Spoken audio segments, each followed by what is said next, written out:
പ്രോപ്പറായിട്ടുള്ളൊരു SOP എങ്ങനെ ചെയ്യേണ്ടതെന്നുള്ള കാര്യം ചോദിച്ചിട്ട് ഒരുപാട് പേര് നമ്മളെ കോൺടാക്ട് ചെയ്തിട്ടുണ്ടായിരുന്നു. പക്ഷേ നമുക്ക് എല്ലാവർക്കും ഉത്തരം പറഞ്ഞു തരുന്നില്ല. അപ്പോൾ ഞാൻ പറഞ്ഞത് ഒരു വീഡിയോ ചെയ്തിട്ട് ഇടാന്നുള്ള കാര്യം പറഞ്ഞിരുന്നത്.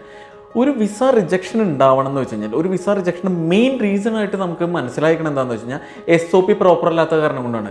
SOP എന്ന് പറഞ്ഞാൽ സ്റ്റേറ്റ്മെൻറ്റ് ഓഫ് പേർപ്പസ് എന്നുള്ള കാര്യമാണ്. ഒരു സ്റ്റേറ്റ്മെൻറ്റ് ഓഫ് പേർപ്പസ് ശരിക്കും പറഞ്ഞാൽ വിസയ്ക്ക് നമ്മൾ അപ്ലൈ ചെയ്യുമ്പോൾ വെച്ചിട്ടുണ്ടാവണം. സ്റ്റേറ്റ്മെൻറ്റ് ഓഫ് പേർപ്പസ് എന്ന് പറഞ്ഞു കഴിഞ്ഞാൽ ഒരു കുട്ടി ആ കുട്ടീനെ കുറിച്ചിട്ടുള്ള ഡീറ്റെയിൽസ് ഒരു വിസ ഓഫീസറിൻ്റെ മുന്നിൽ സബ്മിറ്റ് ചെയ്യുന്നതാണ് SOP എന്ന് പറഞ്ഞു കഴിഞ്ഞാൽ. ഈ SOP ഭയങ്കര ഇമ്പോർട്ടൻ്റ് ആണ്. പലപ്പോഴും SOP പ്രോപ്പർ അല്ലാത്ത കാരണം കൊണ്ട് വിസ റിജക്ഷൻ ഉണ്ടാവുന്നത് അത് 100% ഉറപ്പാണ്. അപ്പം എങ്ങനെ നല്ലൊരു SOP ഉണ്ടാക്കുക എന്നുള്ള കാര്യം നമ്മൾ ഇന്ന് പറഞ്ഞു തരുന്നുണ്ട്. രണ്ടാമത് എന്തൊക്കെ കാര്യങ്ങൾ ചെയ്യാൻ പാടില്ല എന്നുള്ള കാര്യം നമ്മൾ പറഞ്ഞു തരുന്നുണ്ട്. ഇനി മൂന്നാമത്തെ കാര്യം എന്താണെന്ന് വെച്ച് കഴിഞ്ഞാൽ, വേണമെങ്കിൽ ഈ വീഡിയോ വെച്ചിട്ടോ അല്ലെങ്കിൽ ഞങ്ങളുടെ ഒരു ചെറിയ ഹെൽപ്പോട് കൂടി നിങ്ങൾക്ക് SOP പ്രിപ്പയർ ചെയ്യാം. പലപ്പോഴും വായിക്കാനുള്ള ക്ഷമ നമ്മൾക്ക് ആർക്കും ഇല്ല. ആ വായിക്കാനുള്ള ക്ഷമ ഇല്ലാത്തത് വലിയൊരു പ്രശ്നമായി മാറിക്കൊണ്ടാണ്. ഇപ്പോൾ തന്നെ നമ്മൾ നോക്കിയാൽ 1 മിനിറ്റിൻ്റെ റീലിനും അല്ലെങ്കിൽ പല പല കാര്യങ്ങൾക്കും ചെറിയ ഷോർട്ട് വീഡിയോസിനാണ് ശരിക്കും പറഞ്ഞാൽ റീച്ച് കൂടുതൽ. അതുപോലെ തന്നെയാണ് ശരിക്കും പറഞ്ഞാൽ റീഡിങ്ങിൻ്റെ ആ ഒരു ഇതെന്ന് പറഞ്ഞാൽ ചെറുതാക്കി. പണ്ടൊക്കെ 300-350 പേജുള്ള പുസ്തകങ്ങൾ എഴുതിയിരുന്നപ്പോൾ ഇന്ന് എഴുതുന്നതെന്ന് പറഞ്ഞാൽ 100-150 പേജിൽ ഒരു പുസ്തകം തീരുകയാണ്. അതിന് കാരണം എന്താണെന്ന് വെച്ച് കഴിഞ്ഞാൽ കുറച്ച് സമയത്തിനുള്ളിൽ വേഗം വായിച്ച് തീർക്കുക എന്നുള്ള കാര്യമാണ്. അപ്പോൾ എപ്പോഴും നമ്മൾ പറയണ ആദ്യത്തെ കാര്യം എന്താണെന്ന് വെച്ച് കഴിഞ്ഞാൽ, നമ്മളുടെ ഒരു വിസ ഓഫീസർ എന്ന് പറഞ്ഞു കഴിഞ്ഞാൽ ആ വിസ ഓഫീസർക്ക് നമുക്ക് നമ്മുടെ പ്രൊഫൈൽ ചെക്ക് ചെയ്യാൻ കിട്ടുന്ന മാക്സിമം ടൈം എന്ന് പറഞ്ഞു കഴിഞ്ഞാൽ 8 മിനിറ്റ് ആണ്.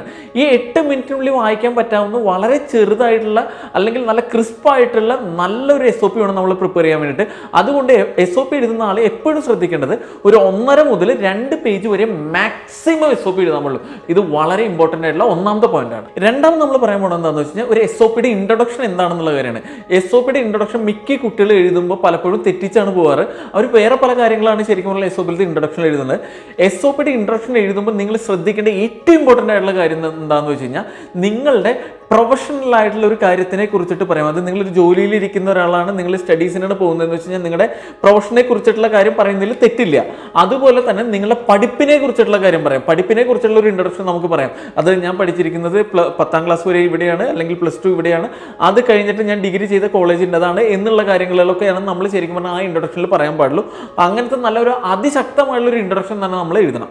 മൂന്നാമത്തെ പോയിന്റ് എന്താണെന്ന് വെച്ച് കഴിഞ്ഞാൽ, നമ്മളുടെ കണക്ഷൻ, നമ്മുടെ പ്രോഗ്രാമായിട്ടുള്ള ഒരു കണക്ഷനെ നമ്മൾ അവിടേക്ക് കൊണ്ടുവരണം. അതാണ് ശരിക്കും പറഞ്ഞാൽ ഇൻട്രൊഡക്ഷൻ കഴിഞ്ഞ് നമ്മൾ ചെയ്യേണ്ടത്. നമ്മളെടുത്ത് പഠിച്ചേർന്നപ്പോൾ ചെയ്ത ഒരു അസൈൻമെൻറ്റോ പ്രൊജക്റ്റോ ഇത് റിലേറ്റ് ചെയ്തിട്ടുള്ളതാണ്. അപ്പോൾ അതുകൊണ്ട് എനിക്ക് ആ കാര്യത്തിൽ ഞാൻ വളരെ ഇൻട്രസ്റ്റഡ് ആണ് എന്നുള്ള കാര്യത്തിനെ കുറിച്ചിട്ട് വേണം നമുക്ക് പറയാൻ വേണ്ടിയിട്ട്. അല്ലെങ്കിൽ ജോലിയിൽ ചെയ്തപ്പോൾ ഞാൻ ഇന്ന ഏരിയയിലാണ് വർക്ക് ചെയ്തിരുന്നത്, ആ ഏരിയയിൽ റിലേറ്റ് ചെയ്തിട്ടുള്ള ഹയർ സ്റ്റഡീസിനാണ് ഞാൻ വരുന്നത് എന്നുള്ള കാര്യം, ആ കണക്ഷൻ, നമുക്കും ആ പ്രോഗ്രാമിനുള്ള ഒരു കണക്ഷൻ നമ്മൾ അവിടേക്ക് കൊണ്ടുവരണം. That is very important. അതാണ് നമ്മൾ രണ്ടാമത്തെ സ്റ്റെപ്പിൽ ശരിക്കും പറഞ്ഞാൽ എഴുതി തുടങ്ങുമ്പോൾ ശ്രദ്ധിക്കേണ്ടത്. Why I choose that country എന്നുള്ള കാര്യം പറയുമ്പോൾ നമ്മൾ ആ കൺട്രിയിലേക്ക് സെലക്ട് ചെയ്യാനുള്ള കാരണം നമ്മൾ പറയണം. കാരണം എന്താണെന്ന് വെച്ചാൽ, ഈ കോഴ്സ് നമ്മുടെ നാട്ടിൽ അവൈലബിൾ അല്ല എന്നുള്ള കാര്യം പറയാം, അല്ലെങ്കിൽ ലിമിറ്റഡ് സീറ്റ്സ് ഉള്ളൂ എന്നുള്ള കാര്യം പറയാം, അല്ലെങ്കിൽ നമുക്കുള്ള ക്വാളിറ്റി ഉള്ള പ്രോഗ്രാം അല്ല ഇവിടെ അവൈലബിൾ ആയിട്ടുള്ള കാര്യം. ഏറ്റവും നല്ല ക്വാളിറ്റി ആയിട്ടുള്ള പ്രോഗ്രാം അത് ഒരുപക്ഷെ കാനഡയിലോ UK ആണെന്നുള്ള കാര്യം നമുക്ക് വളരെ കൃത്യമായിട്ട് പറയാം. അങ്ങനെ പറഞ്ഞിട്ട് ആ പ്രോഗ്രാം അവിടെയാണ് ഏറ്റവും നല്ല കോളേജിലാണ് നമ്മൾ അവൈലബിൾ ആയിട്ടുള്ളത് എന്നുള്ള കാര്യം പറഞ്ഞിട്ട്, അതുകൊണ്ടാണ് ഞാൻ കാനഡയെ ഓപ്റ്റ് ചെയ്ത് അല്ലെങ്കിൽ UK ഓപ്റ്റ് ചെയ്ത് എന്നുള്ള കാര്യമായിരിക്കണം പിന്നെ നമ്മൾ ഒരു പാരഗ്രാഫിൽ പറയേണ്ടത്. ഇത് വളരെ ഇമ്പോർട്ടൻ്റ് ആയിട്ടുള്ള ഒരു കാര്യമാണ്. അടുത്ത പോയിന്റ് എന്താണെന്ന് വെച്ച് കഴിഞ്ഞാൽ, നാലാമത്തെ പോയിന്റിൽ why I choose that college. ആ കോളേജ് നമ്മൾ എന്തുകൊണ്ട് എടുത്തു എന്നുള്ള കാര്യമാണ് നമ്മൾ പറയേണ്ടത്. ആ മൊഡ്യൂൾ നമ്മൾ പഠിച്ചിരിക്കുന്ന മൊഡ്യൂൾ എന്നുള്ള വാക്ക് നിങ്ങൾ കൃത്യമായിട്ട് ഉപയോഗിക്കണം. Module is very important. ആ മൊഡ്യൂൾ എന്ത് അവൈലബിൾ ആയിട്ടുള്ളത് ആ കോളേജിലാണ്, അവരാണ് ഏറ്റവും നന്നായിട്ട് ഈ കോഴ്സ് പ്രൊവൈഡ് ചെയ്യണമെന്നുള്ള കാര്യം നമ്മൾ പിന്നെ സ്റ്റേറ്റ് ചെയ്യണം. അടുത്ത പോയിന്റ് എന്താണെന്ന് വെച്ച് കഴിഞ്ഞാൽ, യുവർ ഹോം പ്രോസ്പെക്ട്സ്. അതെന്താണെന്ന് വെച്ച് കഴിഞ്ഞാൽ, നിങ്ങൾ ഈ കോഴ്സ് കഴിഞ്ഞ് കഴിഞ്ഞാൽ ഇവിടെ ഇന്ത്യയിൽ നല്ലൊരു ഓപ്പർച്യൂണിറ്റി ഉണ്ടെന്നുള്ള കാര്യം, ഇവിടെ വന്നു കഴിഞ്ഞാൽ നമുക്ക് നല്ലൊരു ജോലി ലഭിക്കുന്നുള്ള കാര്യം, അതുമാത്രമല്ല നമ്മളുടെ ഫാമിലി ഓറിയൻറ്റഡ് ആണെന്നുള്ള കാര്യം, നമുക്ക് ഇവിടേക്ക് നാട്ടിലേക്ക് തിരിച്ചു വരണം എന്നുള്ള കാര്യം നമ്മൾ വളരെ കൃത്യമായിട്ട് ഈ ലാസ്റ്റത്തെ പോയിന്റിൽ കൃത്യമായിട്ട് പറഞ്ഞിട്ടുണ്ടാവണം. അതുകൊണ്ട് ഞാൻ ഇവിടെ നാട്ടിലേക്ക് തിരിച്ചു വരും എന്നുള്ള കാര്യം ഉറപ്പിച്ചതിന് ശേഷം മാത്രം നമ്മൾ ആ SOP വൈൻഡപ്പ് ചെയ്യാൻ പാടുള്ളൂ. SOP എഴുതുമ്പോൾ ചെയ്യേണ്ട കാര്യങ്ങളെ കുറിച്ചിട്ട് ഇപ്പോൾ നിങ്ങൾക്ക് മനസ്സിലായി. ഇനി ചെയ്യാൻ പാടില്ലാത്തൊരു കാര്യങ്ങളെ കുറിച്ചിട്ടും ഞാൻ ഈ വീഡിയോയിൽ ഇൻക്ലൂഡ് ചെയ്തിട്ടുണ്ട്. ചെയ്യാൻ പാടില്ലാത്ത ആദ്യത്തെ കാര്യം എന്താണെന്ന് വെച്ചാൽ, ഫാമിലി ഡീറ്റെയിൽസിനെ കുറിച്ചിട്ട് ഒരിക്കലും ഇൻട്രൊഡക്ഷനിൽ തന്നെ ഒരിക്കലും പറയരുത്.